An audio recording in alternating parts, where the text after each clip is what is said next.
2019 मध्ये झालेल्या लोकसभा निवडणुकीत भाजपचे 23 खासदार जिंकून आले होते। त्यातील काही 2014 मध्येही निवडून आले होते, पण हॅट्रिकची संधी असणाऱ्या काही खासदारांची या निवडणुकीमध्ये तिकीट कापली गेली। महाराष्ट्रातील 7 विद्यमान खासदारांना भाजपने उमेदवारी नाकारली आहे। हे 7 खासदार कोणते आहेत, त्यांना तिकीट नाकारण्याची कारणं काय आहेत, हेच आपण या व्हिडिओतून जाणून घेणार आहोत। नमस्कार, मी Madhuri Kumkar, for the people news मध्ये आपलं स्वागत। व्हिडिओला सुरुवात करण्यापूर्वी आपण फॉर द पीपलला सबस्क्राइब, लाईक व फॉलो जरूर करा। पोस्ट ग्रॅज्युएट डिग्री कोर्सच्या माध्यमातून परिपूर्ण राजकीय नेतृत्व घडवणारं आणि प्राध्यापक राहुल कराड यांच्या संकल्पनेतून साकारलेलं भारतातील पहिलं institute MIT school of government presents जागर लोकशाहीचा। लोकसभा उमेदवारांची भाजपची पहिली यादी जाहीर झाली, त्यावेळी त्यात अनेक विद्यमान खासदारांची नावं नव्हती। त्यातून हे स्पष्ट झालं की भाजपकडून अनेक ठिकाणी उमेदवार बदलले जाणार आणि झालंही तसंच। भाजपने 23 विद्यमान खासदारांपैकी 7 जणांचं तिकीट कापलं आणि नव्या चेहऱ्यांना संधी दिली। मुंबईतल्या तिन्ही विद्यमान खासदारांना धक्का देत दुसऱ्या उमेदवाराला संधी देण्यात आली। भाजपने उत्तर मुंबई मतदारसंघातील खासदार गोपाळ शेट्टी यांचं तिकीट कापलं। 2019च्या निवडणुकीत गोपाळ शेट्टी हे 4.5 लाखांपेक्षा जास्त मतांनी विजयी झाले होते, पण यावेळी पक्षाने त्यांच्याऐवजी पियुष गोयल यांना उमेदवारी दिली। त्यांच्याबद्दल पक्षांतर्गत नाराजी असल्यामुळे त्यांचं तिकीट कापल्याची चर्चा आहे। ईशान्य मुंबई म्हणजे उत्तर पूर्व मुंबई लोकसभा मतदारसंघातून भाजपने मनोज कोटक यांच्याऐवजी मिहिर कोटेचा यांना तिकीट दिलं। मिहिर कोटेचा यांच्या विरोधामध्ये पक्षातील काहींची नाराजी आणि मतदारसंघात जनसंपर्क नसणं हे त्यांचं तिकीट कापण्याची कारणं सांगितली जातात। उत्तर मध्य मुंबईतून प्रमोद महाजन यांच्या कन्या पूनम महाजन यांना हॅट्रिक करण्याची संधी होती, पण पक्षाने संधीच न दिल्याने ती हिरावली गेली आहे। सैन्य आणि क्रीडा क्षेत्रात करिअर करायचे? नेताजी सुभाषचंद्र बोस सैनिकी निवासी शाळा पुणे। ॲडमिशनसाठी संपर्क 960 781 1662। पूनम महाजन यांच्याऐवजी भाजपने प्रसिद्ध वकील उज्ज्वल निकम यांना उमेदवारी दिली आहे। 2014 आणि 2019 मध्ये पूनम महाजन विजयी झाल्या होत्या, पण यावेळी त्यांना उमेदवारी नाकारण्यात आली आहे। मुंबईतल्या या तिन्ही लोकसभा मतदारसंघात भाजपने विद्यमान खासदारांना डच्चू दिलाय।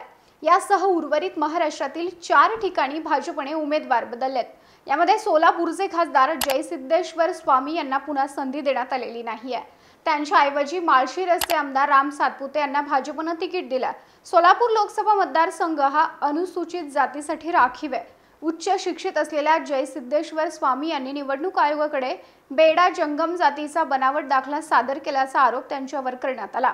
त्यानंतर सोलापूर जिल्हा जात पडताळणी समितीने त्यांचा जातीचा दाखला हा बनावट असल्याचा निर्वाळा दिला। त्यामुळे त्यांच्यावर 2020 मध्ये गुन्हा दाखल करण्याचे आदेश देण्यात आले होते। परिणामी त्यांची खासदारकी अडचणीत आली। त्यानंतर त्यांनी उच्च न्यायालयामध्ये धाव घेतली। न्यायालयाकडून त्यांना दिलासा मिळाला, पण या प्रकरणामुळे त्यांच्या राजकीय प्रवासाला मात्र ब्रेक लागला। त्यांचं तिकीट कापण्यात आलं। बीड लोकसभा मतदारसंघाबद्दल उत्सुकता होती। अपेक्षेप्रमाणे पंकजा मुंडे यांना भाजपने निवडणुकीच्या रिंगणामध्ये उतरवलं, पण त्यांच्या बहीण विद्यमान खासदार प्रीतम मुंडे यांचं मात्र तिकीट कापण्यात आलं। प्रीतम मुंडे 2014 आणि 2019 अशा सलग 2 वेळा निवडून आल्या, पण त्यांना हॅट्रिक करण्याची संधी असताना तिकीट दिलं गेलं नाही। प्रीतम मुंडेंनी त्यांच्या खासदार निधीचा कमी वापर केल्याचा आक्षेप घेतला गेला। तसंच जास्त वेळ दिल्ली आणि मुंबईमध्ये असल्यामुळे त्यांचा मतदारसंघात संपर्क कमी झाल्याची तक्रार केली जात होती। भाजपच्या अंतर्गत सर्व्हेमध्ये प्रीतम मुंडेंची कामगिरी अपेक्षेप्रमाणे नसल्याचं सांगण्यात आलं। दुसरीकडे महाराष्ट्रातलं सत्ता समीकरण बदलल्यामुळे पंकजा मुंडे आणि धनंजय मुंडे एकाच मतदारसंघात आले आणि यातून भाजपने सुवर्ण मध्य काढलाय। पंकजा मुंडेंना लोकसभेचं तिकीट दिल्यामुळे धनंजय मुंडेंचा आमदारकीचा मार्गही मोकळा झाला। विधानसभेला धनंजय मुंडे आणि पंकजा मुंडे एकाच मतदारसंघातून लढले होते। तो पेच टाळण्यासाठी भाजपने ही खेळी केल्याचं बोललं जातं।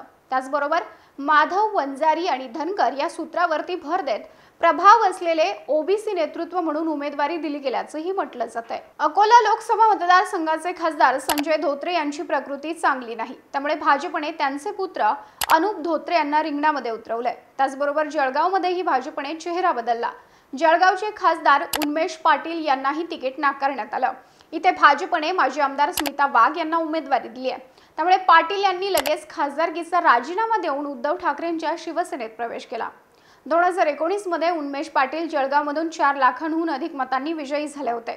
जळगाव हा भाजपचा बालेकिल्ला आहे, कारण 1999 ते 2019 या काळात पक्षाने इथं सलग सर्व लोकसभा निवडणुका जिंकल्या आहेत। आता यावेळी काय होणार हे निकालामधून समोर येईलच। तुम्हाला या 7 खासदारांविषयी आणि ज्यांना संधी देण्यात आली आहे त्या उमेदवारांविषयी काय वाटतं? तुमचं मत कमेंटमध्ये कळवा। व्हिडिओ आवडल्यास लाईक करा आणि अशाच आणखी नवनवीन व्हिडिओसाठी फॉर द पीपल न्यूजला सबस्क्राइब करायला विसरू नका।